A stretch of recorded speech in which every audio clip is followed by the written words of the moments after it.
당신이 누려야 할 권리를 찾아갑니다. 청취자 여러분 안녕하십니까? 자유북한 방송에서 보내드리는 북한 인권 이야기 시간의 이혜린입니다. 몇 해 전 북한인권정보센터에서는 북한의 비인간적인 정치범 수용소 생활을 종합적으로 조사하여 보고서를 발간한 적이 있습니다. 이렇게 조사된 보고서는 영문으로 번역되어 유엔 인권이사회 등 국제사회에 전달을 하기도 했답니다. 또한 이 조사 내용은 남한의 각 신문사 및 방송국에서도 보도가 되어 남한 사람들이 북한의 정치범 수용소 실태에 대해 알 수 있는 좋은 계기가 되기도 했었습니다. 정치범 수용소에서 고문은 물론 공개 처형 등 비인도적인 일들이 공공연하게 자행되고 있다는 사실에 남한 국민들은 경악을 금치 못했습니다. 오늘날 북한 인권 문제는 국제적으로 매우 중요한 문제로 다뤄지고 있습니다. 그러나 남한 정부 차원에서는 북한 인권 문제를 다루기 어려운 것이 현실입니다. 그러므로 북한의 인권 문제는 주로 비정부 기구를 통해서 많이 다루어지고 있습니다. 청취자 여러분, 비정부 기구라는 말을 들어보신 적이 있으십니까? 정부의 간섭을 받지 않고 개인 또는 민간 단체들에 의해 조직된 단체를 비정부 기구라고 합니다. 생각이나 뜻이 같은 개인들이 단체를 만들어 자발적으로 조직, 운영하기에 정부의 눈치를 보지 않고 활동한다는 것이 가장 큰 특징입니다.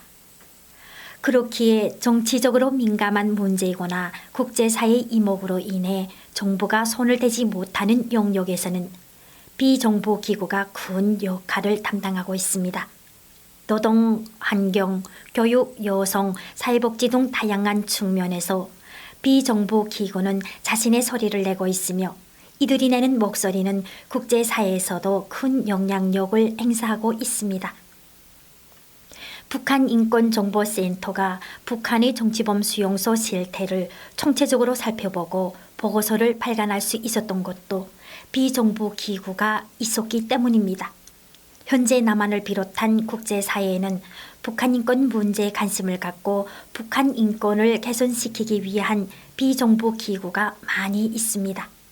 대표적인 비정부 기구로는 국제사면위원회가 있으며 이 외에 국제인권감시기구, 프리덤하우스, 국경없는 의사회, 국제반노예연대, 북한자유연합, 북한민주화 네트워크, 북한인권시민연합 등이 있습니다. 이 기구들 모두 북한의 인권 문제에 관심을 갖고 계속적으로 북한 당국에 북한 인권을 개선할 것을 요구하고 있습니다. 비록 당장은 북한 인권 개선에 눈이 띄는 변화는 없을지라도 결코 이들의 노력을 가볍게 볼 수는 없습니다. 왜냐하면 비정부 기구들은 계속적으로 북한 인권 개선을 위해 노력할 것이며 북한 당국에게도 계속적으로 인권을 개선할 것을 강하게 요구할 것이기 때문입니다. 네, 오늘 이야기는 여기서 마무리할까 하는데요. 자유북한 방송에서는 부당하게 고통을 받았던 인민들의 이야기들을 통해 북조선의 인권 상황이 개선되기 위해 노력하고 있습니다.